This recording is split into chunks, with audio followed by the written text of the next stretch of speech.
রংপুর মহানগরীর সংগ্রামী আমির জননেতা দীর্ঘাতা কাউনিয়ার পার্টিও মানুষের নেতা জামাত সংসদ সভাপতি পদার্থ জনাব আজম খান আমাদের এই সমাবেশে উপস্থিত হয়েছেন। রংপুর জেলার রংপুর 1 আসনের পার্টিও মানুষের নেতা জামাত মহিন্দ এইটি পদপ্রার্থী জনাব প্রায়ণ সিরাজি, আমাদের অন্যান্য নেতৃবৃন্দ, সমবেত ভাই সাহেব, আসসালামু আলাইকুম ওয়া রাহমাতুল্লাহি ওয়া বারাকাতুহু। আপনারা সবাই জানেন যে বড় ধরনের জন্য যদি কোনো আয়োজন করতে হয় তার আগে পূর্ব বস্তি দরকার আছে কিনা। যদি বেটির ভাই বিয়েও দেন বা বেটার বিয়েও দেন, আগে বর এবং পাত্রসূত্র হয় কিনা। বর ছাড়া পাত্রসূত্র বিয়ে হয়, বধক ছাড়া বিয়ে হয়।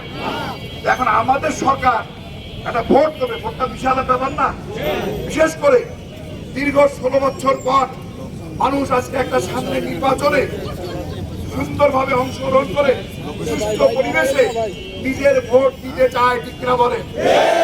সেই কাজটা যদি সুন্দর করতে হয়, সুষ্ঠু করতে হয়, তার পূর্ব প্রস্তুতি দরকার আছে কিনা।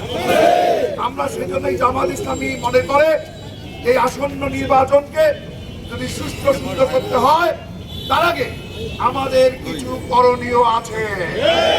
এই করণীয় 1 নম্বর হলো আমরা দীর্ঘ আন্দোলনের মাধ্যমে, অনেক আত্মদানের মাধ্যমে, অনেক ত্যাগ কোরবানির মাধ্যমে, অনেক জুলুম নির্যাতন সহ্য করার মাধ্যমে গত বছর স্বৈরাচারী শেখ হাসিনাকে অভ্যুত্থানের মাধ্যমে বিদায় দিয়েছি। এই বিদায়ের পর আমরা চাই যে আগামী দিনে দেশটা সুন্দরভাবে চলে। যারা আত্মদান করলেন তাদের আকাঙ্ক্ষা স্বপ্ন যেন বাস্তবায়ন হয়। আগামী দিনে এই দেশে যেন কোনো নতুন স্বৈরাচার তৈরি না হয়, সেই লক্ষ্যে সমস্ত দলের মৌলিক কিছু বিষয়ে একমত হতে হবে, ঠিক কিনা বলেন। সেটাই নাম হলো জুলাই সনদ, জুলাই চার্টার। এই সনদ স্বাক্ষরিত হয়েছে কয়েকদিন আগে, কিন্তু এই স্বাক্ষরটা একেবারে কোনো মূল্যহীন, অর্থহীন হয়ে যাবে যদি এর আইনগত কোনো ভিত্তি না থাকে। যদি আইনগত ভিত্তি না দেওয়া হয়, আগামী দিনে যে কোনো সরকার এইটাকে ছুঁড়ে ফেল দেবে। কি না যাবো, একটু দামে নাই, ফেলু নাই। আমরা কি সেটা যাবো? নিশ্চয়ই যাবো না। আমরা যাবো যে মৌলিক নীতিমালার ভিত্তিতে সমস্ত দল একমত হয়েছে এই দেশটার সুন্দর ভবিষ্যৎ নির্মাণের জন্য সেই কাজগুলো যেন আইনি ভিত্তি পায়, ঠিক না বলে। সেজন্যই জামাত আগামী নভেম্বরে অর্থাৎ ফেব্রুয়ারিতে নির্বাচন হবে, তার আগেই গণভোটের মাধ্যমে এই যে বিভিন্ন দলের স্বাক্ষরিত জুলাই সনদ তার আইনি ভিত্তি দেওয়ার ব্যবস্থা করতে হবে। আপনাকে একমত? এইটা নিয়ে যদি কোনো বিশেষ দল তারা যদি আবদার করে, মামার বাড়ির আবদার, সেই আবদারকে রক্ষা করা যাবে? ঠিক না।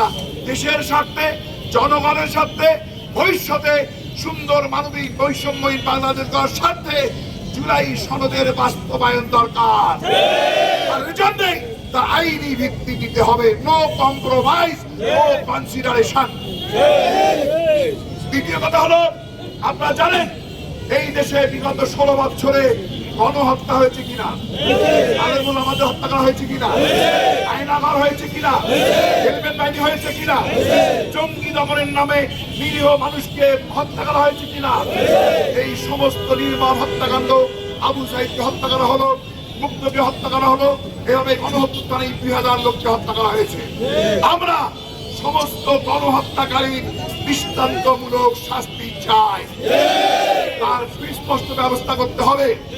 ইতিমধ্যে আমরা দেখছি এই যে গণহত্যাকারীদের পক্ষে কোন কোন দলের মায়া কান্না শুরু হয়ে আছে।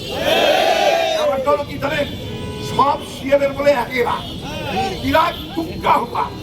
যদি একটা শিয়াল একবার চন্দ্রকায় হুক্কা হুয়া, ছোড়াকায় হুক্কা হুয়া, এয়া হুয়া।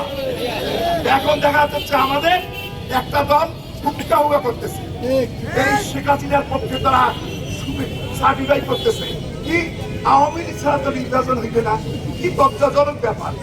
এত বড় মহা জানেন এই 16 বছর যারা নিষ্ঠুর নির্যাতন নিপীড়ন করলো, হাজার হাজার লোকে খুন করলো, আমাদের গণতান্ত্রিক অধিকার কেড়ে নিয়ে 3 বেলা অবৈধ শাসক সরকার গঠন করলো, তাদেরকে এই নির্মম পৈশাচিক দানবীয় শক্তিকে কোনোভাবেই ক্ষমা করা যেতে পারে না। তার মাটিতে তাদের বিচার হতেই হবে, ঠিক কিনা বলে? গণহত্যার বিশ্বমান বিচারের ব্যবস্থা করতে হবে।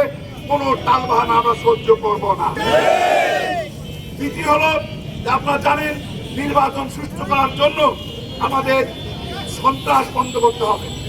নির্বাচন আসলে কি হয় জানেন? কালো টাকার খেলা হয় এবং যারা নির্বাচন করেন অনেকে মাস্তান ভাড়া করে নির্বাচনে মাস্তানি শুরু করেন, কেন্দ্র দখল করেন, কালো টাকা দিয়ে ভোট করার চেষ্টা করেন, হুমকি ধমকি ঠিক কিনা বলেন? এখান থেকে বাঁচার জন্য এবং নির্বাচনে মাত্র 30% ভোট পেয়ে সংসদে 200 আসন পাওয়ার পর তারা নতুন করে আবার স্বৈরাচারী শাসন কায়েম করেন। কাজেই এটা বন্ধ করতে হলে বিআর সিস্টেম ছাড়া অন্য কোনো উপায় নাই। এজন্য বিআর সিস্টেমে আগামী নভেম্বরে গণভোটের আয়োজন করতে হবে, আমরা সেটাই বলছি। আর লেভেল প্লেইং ফিল্ড অর্থাৎ সমস্ত দল সমান অধিকার পায় তার ব্যবস্থা করতে হবে। কারণ বিভিন্ন দল সমান সুবিধা ভোগ করে যদি নির্বাচন অংশ করতে না পারে সেই নির্বাচন কখনো সুষ্ঠু এবং নিরপেক্ষ হতে পারে না। আমরা দাবি করছি সুষ্ঠু নিরপেক্ষ নির্বাচনের স্বার্থে বিআর পদ্ধতি চালু করতে হবে। শুধু আপার হাউসে না, লোয়ার হাউসেও বিআর পদ্ধতি চালু করতে হবে।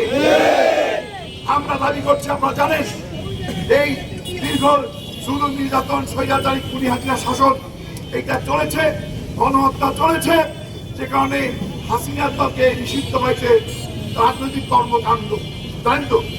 তাহলে সেই হাসিনাকে যারা সক্রিয়ভাবে সহযোগিতা করলো, দোষর হিসেবে ভূমিকা পালন করলো, দালাল হিসেবে ভূমিকা পালন করলো, তিনবার তাদের নির্বাচনকে বৈধতা দিল, তাদের সঙ্গে বিশেষ যুদ্ধ হইল, মন্ত্রী হইল, এমপি হইল, পুরো টাকা ভাগাভাগি করে খাইলো, এদের বিচার হওয়া দরকার আছে কিনা? তাহলে কেন বৈষম্য হবে? যদি শেখ হাসিনার বিচার হয় তাহলে সেই দলের নেতাদের বিচার হতে হবে। লজ্জার ব্যাপার, এই জাতীয় পার্টি নামক বাংলাদেশের ক্যান্সার তারা আবারও হাসিনাকে নিয়ে তারা দীর্ঘদিনের একসাথে সঞ্চার করছে না, বুঝতেও পায় না, সে বুঝতেও পায় না। কোথায় গেল হাসিনা? তোর জন্য আমরা বাঁচি না, ঘটনাই দেবো বাকি, তোর জন্য বাঁচি না। তারা বলতেছে হাসিনার আওয়ামী লীগ কি নিয়ে ভোট করতে হবে? কি ধরনের লজ্জাহীন কথা, কি ধরনের সীমাহীন বর্বর কথা, বাড়াবাড়ি কথা, এই কথা কি আপনার সমর্থন করেন?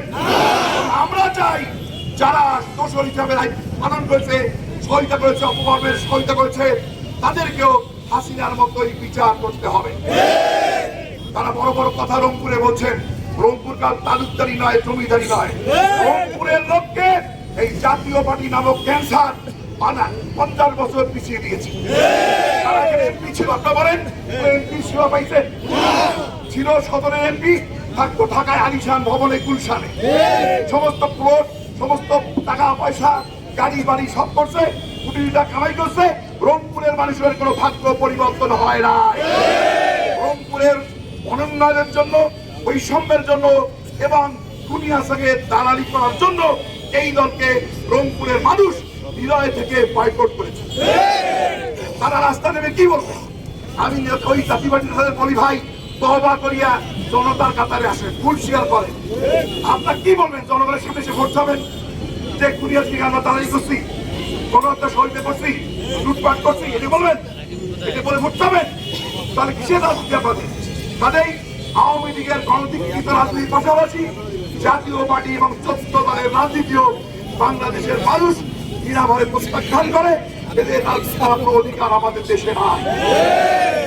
ভাই আমার শেষ কথা বলছি, আসুন এই বাংলাদেশকে আমরা আগামী দিনে মানবিক বাংলাদেশ হিসেবে করার চেষ্টা করি।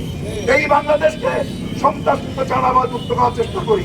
আজকে দুঃখ লাগে একটি দল চাঁদাবাদী সহ বিভিন্ন অপকর্মে আজকে লিপ্ত হয়েছে। তাদের বন্ধুদের বলি, ভাই এই সমস্ত অপকর্ম করিয়েন না। এই সমস্ত অপকর্ম করতে করতে আমাদের অবস্থায় রয়েছে। জনগণ আপনাদের ঘৃণা করছে, জনগণ আপনাদের নব্য ফেসিবাদের আগমন মনে করছে।